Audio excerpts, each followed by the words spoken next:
The glut of gasoline and other refined products has taken center stage for the oil markets, threatening to initiate a new bear market and push oil prices down below $40 per barrel for the first time in months.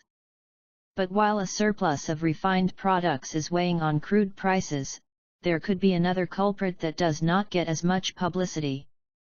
Goldman Sachs says that a strong dollar deserves more blame for an oil price downturn, and further strengthening of the greenback looms as a much larger threat to prices than the gasoline glut. The U.S. Federal Reserve could raise interest rates, and the effect of that, combined with lingering global financial uncertainty, could push oil prices below $40 per barrel. Goldman says that while there is indeed a glut of gasoline, it won't be responsible for further declines in oil prices because it is a supply-side and not a demand-side problem. We are currently going through the typical later stages of an oil bear market, when strengthening crude fundamentals run into weakening product fundamentals, Goldman wrote in a July 27 report. Uncertainties on the near-term path of the oil market rebalancing have left the U.S. dollar as the primary driver to lower crude oil prices recently. In other words, the fluctuation of the dollar could have a larger impact on oil prices than the fundamentals of oil supply and demand. There are several other factors that could push oil back down to $35 per barrel or lower.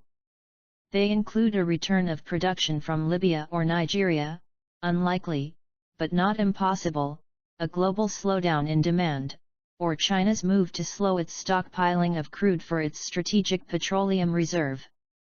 Any of those possible scenarios would erase the 230,000 barrel per day deficit that the investment bank is predicting for the second half of the year. The dollar may loom over oil prices, but it fell by the most in nearly 2 months on Thursday after the Fed hinted that it would stay cautious. The greenback fell 0.5% against an array of currencies after the Fed wrapped up its Wednesday meeting without signs of an imminent rate increase.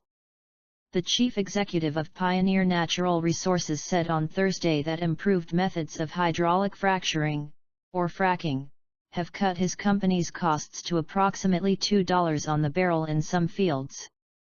That's enough, says Sheffield, to be competitive with Saudi Arabia.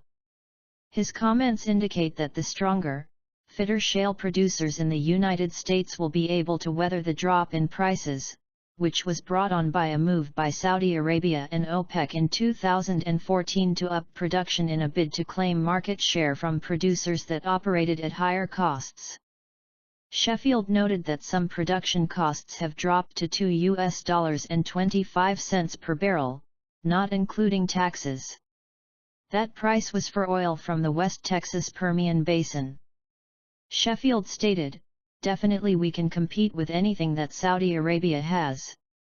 My firm belief is the Permian is going to be the only driver of long-term oil growth in this country. And it's going to grow on up to about 5 million barrels a day from 2 million barrels." He added that the figure even accounts for a situation in which oil is trading for $55 per barrel.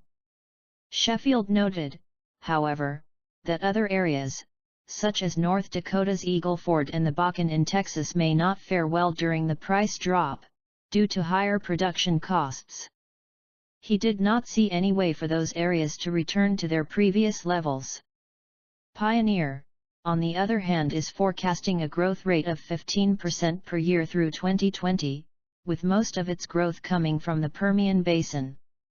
The company is saving money by doing much of its service work on its own and using effluent water from Odessa, Texas for fracking. The company is also using new techniques which allow it to extract more product from the ground.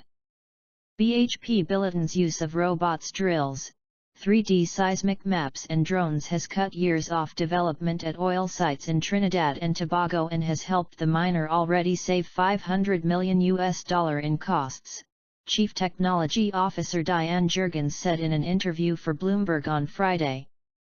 Supercomputers able to create 3D maps, as well as robot drills and drones, have reduced the timeline in which BHP expects to start production at the Trinidad and Tobago sites to 3 years from the initially estimated 7 years, Juergens said. The miner is stepping up the use of technology in a bid to save costs on developing potential projects, including the potash deposit Jansen in Canada's Saskatchewan province, the manager told Bloomberg. In its operational review for the fiscal year ended June 30, BHP said last week that it expected to achieve full-year unit cost guidance at our major assets, with unit costs forecast to decline further next year. Cost reductions are one of the company's initiatives to increase productivity, which, in turn, is expected to help raise in the next 12 months copper production by 5%, iron ore by up to 4%, and metallurgical coal by 3%, Chief Executive Andrew Mackenzie said in the company statement. The other big miners, Rio Tinto and Anglo American, have also ramped up efforts to curb costs to prop up margins amid slower global demand and lower commodity prices. In 2015, Rio Tinto revised up its savings target by $250 million to $1 billion, citing tough operating environment. This Thursday, upon reporting its first half results, Anglo American said that it had reduced copper equivalent unit costs by 19% in US dollar terms. Since at least the end of 2014 there has been increasing uncertainty over oil prices, from whether so-called peak oil has already happened, to matters of EROI, or EROI, values for current energy sources and for alternatives, to climate change and the phantasmatic 2°C warming limit, and the feasibility of shifting rapidly to renewables or sustainable sources of energy supply. Overall, it matters a great deal whether a reasonable time horizon to act is say 50 years, i.e. in the main the troubles that we are contemplating are taking place way past 2050, or if we are already in deep trouble and the time frame to try and extricate ourselves is some 10 years. Answering this kind of question requires close attention to system boundary definitions and scrutinizing carefully any assumptions. Effening maintenance season is a few weeks away, a period of time that could be hugely negative for oil prices. Already the oil markets are dealing with record levels of oil and petroleum products sitting in storage, but a refining lull would put a major dent in oil demand. While the maintenance season is temporary, it could keep oil prices low for the next several months. Between the months of July and October, purchases of crude oil from the refining industry in the U.S. has declined by roughly 1.2 million barrels per day over the past 5 years. People are looking ahead to the fall and are worried, Michael Lynch, president of Strategic Energy and Economic Research, told Bloomberg in an interview. There's more and more talk of prices going south of $40 and as a result people are going short. Crude oil inventories have declined for about 10 consecutive weeks, but still are extremely high. And the drawdowns could come to an end, or at least narrow, if refiners cut back on purchases during maintenance season. That is all bearish news for oil prices in the near term, and the markets are starting to take notice. Hedge funds and money managers have cut their bets on rising oil prices and increased their short bets. Net long positions are at their lowest level since March. Piling on to negative news is the steady rise in the rig count. Baker Hughes reported yet another uptick in the rig count last week, increasing the likelihood that the oil and gas industry adds new sources of production, which could halt more than year-long contraction in supply. WTI and Brent fell by more than 2% during midday trading on July 25, both dipping below $45 per barrel. The rate of oil production decline in the United States will accelerate in the third quarter. It has already started. Per the EIA, in the last 6 weeks, U.S. oil production has declined 222,000 barrels per day. U.S. oil imports have increased by 512,000 barrels per day. Crude oil in U.S. storage facilities has declined 10 of the last 11 weeks, despite the sharp increase in imports. On the company's conference call they said their forecast of a 1.1 MBOP decline for the U.S. may be too conservative and if forced to bet, they would take the over.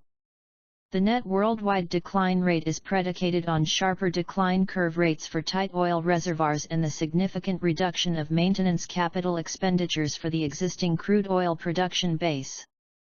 These factors, together with the continuing decline in global production, the accelerated decline in inventories, and the continuing increase in global energy consumption, should create a tight crude oil supply market for the second half of 2016.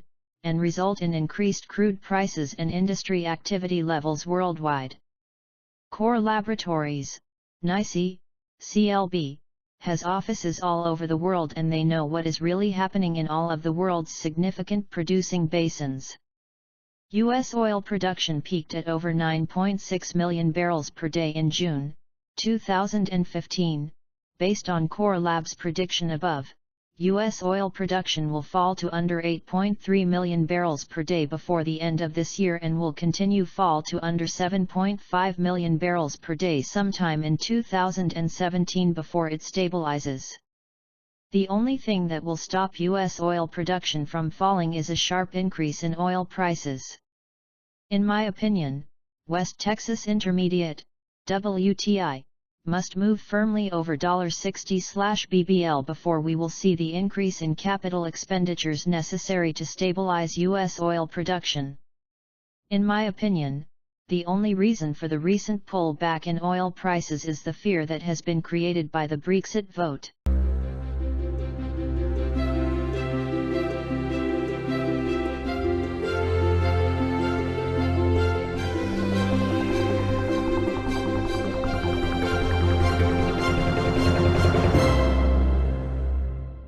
The glut of gasoline and other refined products has taken center stage for the oil markets, threat responsible for further declines in oil prices because it is a supply-side and not a demand-side problem. We are currently going through the typical later stages of an oil bear market, when strengthening crude fundamentals run into weakening product fundamentals, Goldman wrote in a July 27 report. Uncertainties on the near-term path of the oil strengthening of the greenback looms as a much larger threat to prices than the gasoline glut. The U.S. Federal Reserve could raise interest rates and the effect of that, combined with lingering global financial uncertainty, could push oil prices below $40 per barrel.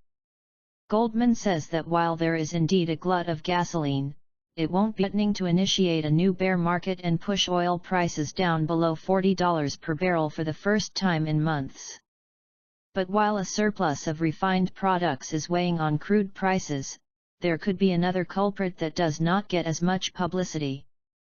Goldman Sachs says that a strong dollar deserves more blame for an oil price downturn, and further market rebalancing have left the US dollar as the primary driver to lower crude oil prices recently.